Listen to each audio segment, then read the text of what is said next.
উত্তর মহাসাগরে বরফের নিচে নিঃশব্দে ভেসে বেড়াচ্ছে ৬০০ ফুট দীর্ঘ এক দানবীয় সাবমারিন। এটি সাধারণ কোনো সাবমারিন নয়, এটি রাশিয়ার তৈরি বেলগরদ নামের একটি ভয়ঙ্কর সাবমারিন, যার রাডারে কোনো অস্তিত্ব নেই, অথচ এটি নিজের পেটে করে বয়ে বেড়াচ্ছে এমন এক অস্ত্র যা দিয়ে আস্ত এক একটি মহাদেশকে সাগরের লোনা পানিতে তলিয়ে দেওয়া সম্ভব। কোনো দেশের ওপর আক্রমণ করতে হলে একে সাগরের ওপরে আসার প্রয়োজন নেই কোনো মিসাইল লঞ্চ করার বাধ্যবাধকতা। এটি যখন তার বিশেষ পসেইডেন টর্পিডোটি রিলিজ করে, তখন সাগরের তলদেশে তৈরি হয় ৫০০ মিটার উঁচু এক তেজস্ক্রিয় সুনামি। কোনো ডিফেন্স সিস্টেম বা আয়রন ডোম এই ধ্বংসযজ্ঞ থামানোর ক্ষমতা রাখে না। কোল্ড ওয়ারের পর এটি রাশিয়ার তৈরি সবচেয়ে রহস্যময় এবং ভয়ঙ্কর প্রজেক্ট। প্রযুক্তিগত দিক থেকে বেলগরদকে বলা হয় সাবমারিন অফ সাবমারিনস, অর্থাৎ এটি একটি বড় সাবমারিন যার নিচে আরও ছোট ছোট ডাইভিং ভেসেল বা ড্রোন যুক্ত থাকে।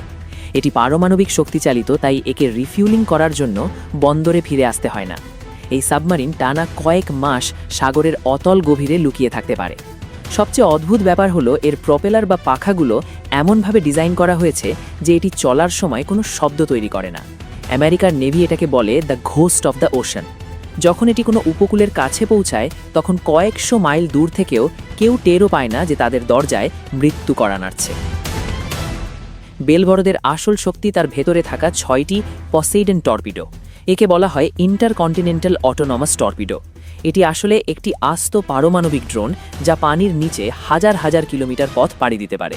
এই টর্পিডোটি যখন কোনো উপকূলীয় শহরের কাছে গিয়ে বিস্ফোরিত হয়, তখন কয়েক মেগাটন ওজনের পারমাণবিক বিস্ফোরণ ঘটে। এর ফলে সাগরে যে সুনামি তৈরি হয়, তার পানি শুধু শহর ভাসিয়ে দেয় না, বরং সেই পানি হয় চরম মাত্রায় তেজস্ক্রিয়, অর্থাৎ ওই এলাকা আগামী ১০০ বছরের জন্য বসবাসের অনুপযোগী হয়ে পড়ে। রাশিয়ার দাবি অনুযায়ী এই অস্ত্রটি তৈরি করা হয়েছে আমেরিকার উপকূলীয় শহরগুলোকে মুহূর্তের মধ্যে মানচিত্র থেকে মুছে দেওয়ার জন্য। প্রশ্ন আসতে পারে, কেন একে কেউ রুখতে পারছে না? এতদিন পর্যন্ত বিশ্বের সব ডিফেন্স সিস্টেম তৈরি করা হয়েছে আকাশপথের আক্রমণ ঠেকার জন্য, কিন্তু সাগরের গভীরে ১০০০ মিটার নিচে দিয়ে যখন কোনো স্বয়ংক্রিয় ড্রোন ধেয়ে আসে, তখন বর্তমান প্রযুক্তিতে তাকে থামানো অসম্ভব। ন্যাটো জোটের দেশগুলো এখন বেলগরদকে নিয়ে চরম আতঙ্কে রয়েছে, কারণ এটি শুধু অস্ত্র নয়, এটি সাগরের তলদেশে থাকা ইন্টারনেট কেবল বা তেলের পাইপলাইনও কেটে দেওয়ার ক্ষমতা রাখে। যদি কোনোভাবে এই বিশ্বজুড়ে এই কেবলগুলো কেটে দেওয়া হয়, তাহলে পুরো পৃথিবীর অর্থনীতি কয়েক মিনিটের মধ্যে ধসে পড়বে। রাশিয়া এই সাবমারিনটিকে একটি স্ট্র্যাটেজিক ব্ল্যাকমেইল হিসেবে ব্যবহার করছে।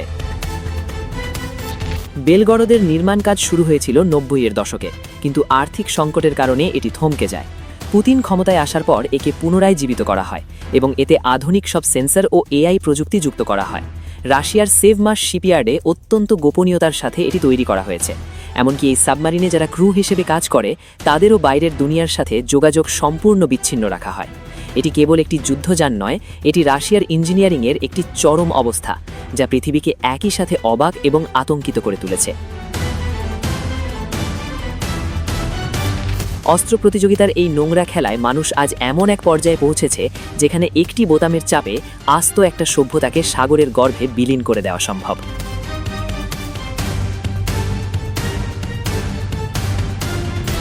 বিজ্ঞানের এই যাত্রা কি আমাদের আশীর্বাদ নাকি ধ্বংসের শেষ সীমানায় নিয়ে যাচ্ছে, তা সময় বলে দেবে।